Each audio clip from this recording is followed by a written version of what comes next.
Hi, I'm Owen Fitzpatrick, author of the book The Charismatic Edge and co-author of the book Conversations with Dr. Richard Bandler and Memories with Dr. Richard Bandler.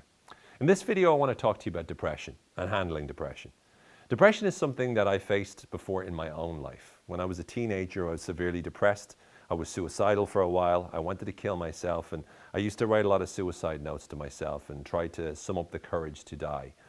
It was a very challenging time in my life, and it wasn't just about what was happening. I mean, like every teenager, I had my own struggles. I was getting bullied a little bit in school. I hated school.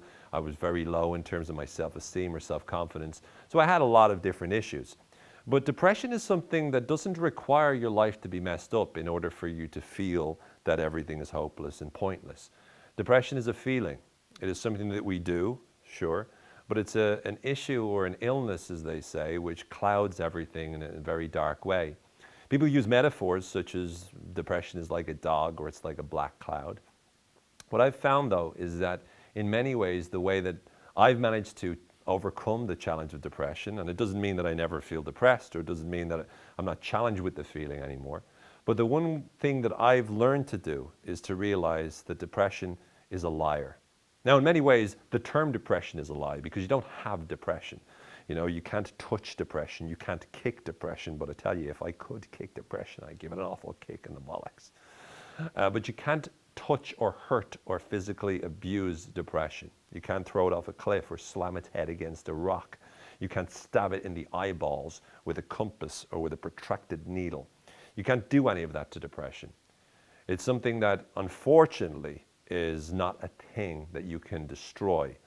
It's simply a habit. It's simply something that we practice. It's simply something that we engage in, and we immediately create negative chemistry in our brain, which in turn makes us continuously think in these horrible negative ways. So how do you handle depression? Well, the way I see depression is I see it as a liar. And when I say I see it as a liar, to me it's one of the greatest things that has ever happened to me is the insight that it lies. Because every single time a person's depressed, it's not that they're not seeing reality, it's that their version of reality is severely distorted. You know, in most of the cases of our life, we distort reality. When you're with someone and you're madly in love with someone and they break your heart or whatever the case may be, you're devastated and you see like you'll always be alone and you start to imagine that, for example. Or, for example, when you fall in love with someone for the very first time, you think that they are amazing. You think they don't have any flaws. And because you think that they don't have any flaws, in your brain, you filter out all of the negative things that they ever possibly do. So you think they are perfect. Then, as this wears off after a while, you start to realize, actually, maybe they've got one or two things that you wouldn't be too happy with. And in some cases, you realize they are, in fact, Satan themselves. So again, you get that experience, you talk to them, you meet them, and your perception changes. Depression works in the same kind of way. So when we get depressed, we see the world as it isn't. We see the world as being full of pain, when there is pain there, but it's not full of pain. We dismiss all of the good things in life, and we start to personalize it, and we say, our lives are messed up. We start to permanentize it. I made that word up, but it kind of means what I want it to mean, which is we start to see that there will be no hope for now and forever. And we start to pervasive it. Again, kind of use that in an inappropriate way, but it doesn't matter, which means that we start to see that it's not just this aspect of our life, but it's all aspects of our life that are completely messed up. So there is no hope. There's no hope for us. There's no hope ever. And there's no hope in any of these different situations. Now, whenever you're thinking like that, what you'll find is that that particular thought, that particular attitude, that particular idea is conducive to you being able to be really, really depressed.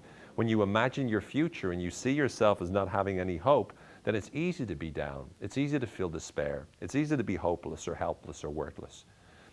But if you can realize it's a lie, you see, that's where the rub is. That's where things change. Because nowadays, if I ever feel down, if I ever am sick or for whatever reason my brain chemistry is operating in such a way that I feel depressed, I realize instantly at that moment that everything that I'm thinking at that moment is a lie. Whatever I think about myself is a lie. Whatever bad feelings I feel about myself is a lie. Whatever hopelessness I feel about my future is a lie. I start to realize it's lying, it's lying, it's lying. So if you're going through a tough time, if you're finding yourself faced with the horrible challenge of depression, I want you to say to yourself, it's a lie, and keep repeating that and keep knowing that it is a lie. Because when you do that, you get the chance to start seeing through this lie. See, if someone lies to you and you know that they're lying, you don't believe them. And this is the key here, is that if you realize depression lies to you, when it says how awful things are, if you realize that, then what happens is you start not to believe it. And when you start not to believe it, you start to see things differently. And when you start to see things differently, you get the option, the opportunity, the choice to be able to start creating more good feelings, to start to think thoughts that are useful. You get to learn wonderful tools like neuro-linguistic programming or NLP, or cognitive behavioral therapy or CBT, or thinking and learning about positive psychology or mindfulness. All of these great tools, all these wonderful ways of altering our brain chemistry and altering the way we think. You get to the opportunity to practice this. Because the truth is that depression isn't something that you can just snap out of. Of course not. And when you feel like suicidal, it's not something that you can just overcome like this. But the truth of the matter is, if you can remember that it's lies, if you can remember those impulses are lying to you, the depression is lying to you, the paranoid is lying to you, if you can remember that, then you can start seeing through it. Then you can start seeing the bullshitter bullshitting. Then you can start to say, I don't have to believe you anymore. And when you do that, that gives you the edge. That gives you the opportunity to then start to work on your brain. Because if you can remember it lies, then you need to create new voices, new information. Instead of watching the news and spending time watching soap operas, which are miserabilizing your head, instead you start to feed your brain with more positive, useful ideas. You make yourself laugh more. You invest more in watching comedy. And you start to make the inside of your mind a much better place to live. Life can be a struggle. Of course it can. It can be terrible. And other people's lives, I'm sure, are way harder than mine. But I've been through my challenges and I still go through them every day. And when I do, I remember that even at my worst, even at my lowest, I remember it's a lie. And that's what gets me through. Because it's when you know that, you can start to build new ways of thinking, you can create wonderful beliefs, and you can start to take control over this life you've gotten. So if you're struggling, if you feel down, if you feel in despair, I promise you it's a lie. And I promise you, you can have a better life. I promise you, there is a great, wonderful future there. Mightn't be easy to get, but it's worth it if you fight for it. So, remember it's lying, and fight with every fiber of your soul to create the kind of life that you deserve to have. Because the future is always much brighter than the past. I really hope that you found this useful. I hope that it resonates with you, and if you're going through a particularly tough time, I hope it gives you some sort of boost. Maybe that's all you need. Thanks for watching.